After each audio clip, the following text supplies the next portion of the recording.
Continuamos con el proyecto sobre las corrientes filosóficas. Hoy vamos a tratar las comparaciones entre dos corrientes que son la empirista y la racionalista.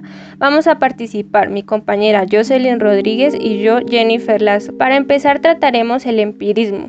El empirismo es la corriente filosófica que afirma que el origen y el valor de nuestros conocimientos dependen de la experiencia. Se engloba en el pensamiento desarrollado por los filósofos británicos. Esto surge en el siglo XVII y XVIII. Esta época histórica coincide con una etapa de grandes cambios, tanto políticos y sociales. Surge en este momento la reivindicación de ciertos derechos individuales de carácter universal, así como el interés por la participación en decisiones políticas que representan la idea de la democracia. Tanto una como la otra cuestión van a reflejarse en las obras de los empiristas ingleses. El empirismo es un método de pensamiento que reivindica el carácter fáctico del conocimiento. La experiencia es la fuente y criterio de validez y límite del saber. Esto quiere decir que la desconfianza de todo aquello que no venga avalado por la experiencia. La realidad exterior ha de estudiarse a través de datos de la experiencia, tal y como estos se representan a nuestra mente. No hay ningún conocimiento innato o a priori. Todo conocimiento es experiencia o se deriva de la experiencia, que se nos da mediante una colección de impresiones sueltas e inconexas, que luego se entrelazan mediante de conexión. Es decir, para los empiristas nacemos con la mente vacía y la misma adquiere conocimiento a medida que percibimos por medio de las experiencias por los sentidos, algo muy opuesto al racionalismo. A diferencia de la corriente empirista, como nos contó mi compañera anteriormente, la corriente racionalista sostiene que la fuente de conocimientos es la razón, dada por Dios, y rechaza la idea de los sentidos, ya que nos pueden engañar. Defiende las ciencias exactas, en concreto las matemáticas. El racionalismo se desarrolló en Europa continental durante los siglos XVII y XVIII. Tradicionalmente se considera que comienza con René Descartes y su expresión "pienso, por lo tanto existo". Descartes decía que la geometría representaba el ideal de todas las ciencias, y también de la filosofía. Descartes aseguraba que solo por medio de la razón se podían descubrir ciertas verdades universales, contrario en su totalidad a la idea que manejaban el movimiento empirista. A partir de aquellas verdades es posible deducir el resto de contenidos de la filosofía y de la ciencia. Manifestaba que estas verdades evidentes sí eran innatas, no derivadas de la experiencia.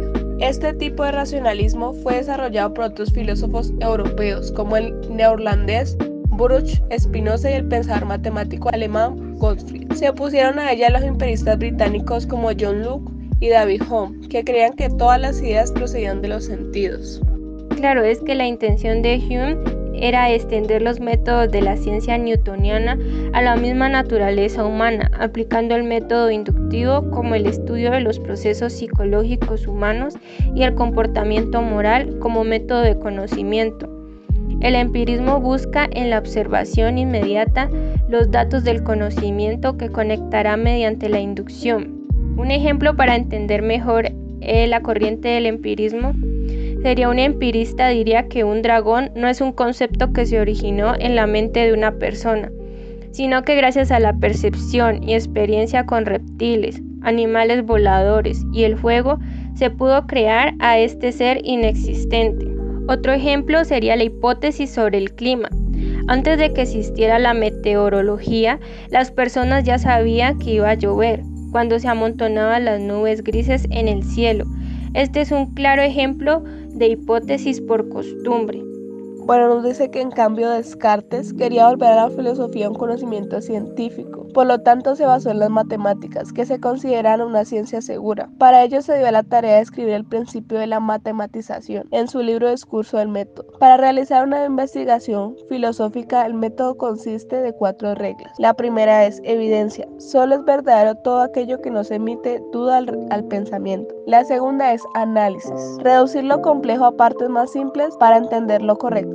La tercera es deducción: permite la operación racional deductiva, el peso de la investigación para encontrar las verdades complejas a partir de la deducción de las simples. Y por último tenemos la comprobación: comprobar si lo descubierto a partir de la razón fue conseguido a través de las reglas antes mencionadas. Como ejemplos entra nuevamente a la ocasión Descartes, porque nos dice que es el máximo exponente, el cual dividió el pensamiento en 3 clases: ideas adventicias, ideas ficticias e ideas innatas. Bueno, para tener una explicación más profunda de esto, nos dice en el primer ejemplo que la razón como medio de conocimiento utiliza la deducción y la intuición como medio para conocer la verdad. Yo tengo dudas, y si tengo dudas es porque pienso, y si pienso es porque existe. Si no existiera, no pensara y no tuviera dudas. La segunda es engaño de los sentidos.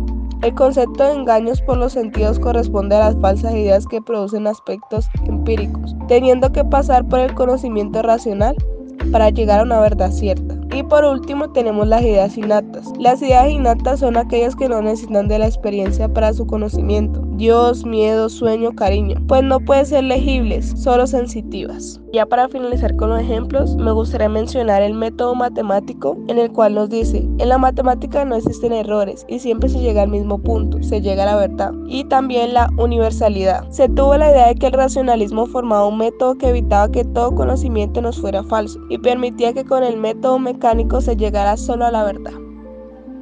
Para resaltar algunas características importantes del empirismo es que la razón está limitada por la experiencia, en otras palabras, para la formación de ideas y adquisición del conocimiento. El raciocinio pasa de segundo plano, en este caso los sentidos y la evidencia son la única fuente de información confiable. Niega la existencia de las ideas innatas. Según los empiristas, las personas no nacemos con ideas en la mente. En su lugar, afirman que los contenidos mentales se crean a partir de la experiencia sensible. Este se opone al racionalismo. El empirismo y el racionalismo se conciben como dos posturas opuestas, pues la segunda afirma que los conocimientos se adquieren a través de la razón y que solo por ella se pueden descubrir verdades universales. Asimismo, destaca que los sentidos son una fuente engañosa para adquirir el conocimiento.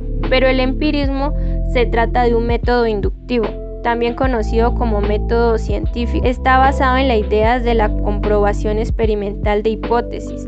En líneas generales, esta metodología pretende obtener conclusiones generales a partir de casos particulares. Como mencionamos anteriormente mi compañera y yo, hay diferencias muy marcadas entre la corriente empirista y la racionalista. Para finalizar, nos gustaría hablar de la diferencia de pensamiento que hay entre David Hume y Immanuel Kant. Bueno, nos dice que David Hume, siendo un empirista, defiende que la única fuente de conocimiento es la experiencia sensible y el método intuitivo como camino para llegar a la verdad, lo contrario del pensamiento racionalista de Kant. Él se encontraba en un desacuerdo con Hume porque algo que sea moralmente bueno o malo no debe depender de nuestras emociones. Lo que se debe representar en nuestra conducta es un razonamiento puro o trascendental. No debemos contaminarlo de nuestros afectos, como lo hace emotivamente Hume. Kant se basa en analizar puramente lo que percibe el ser humano. Bueno, hasta aquí llegan nuestras comparaciones entre estas dos corrientes filosóficas. Muchas gracias por escucharnos. Hasta la próxima.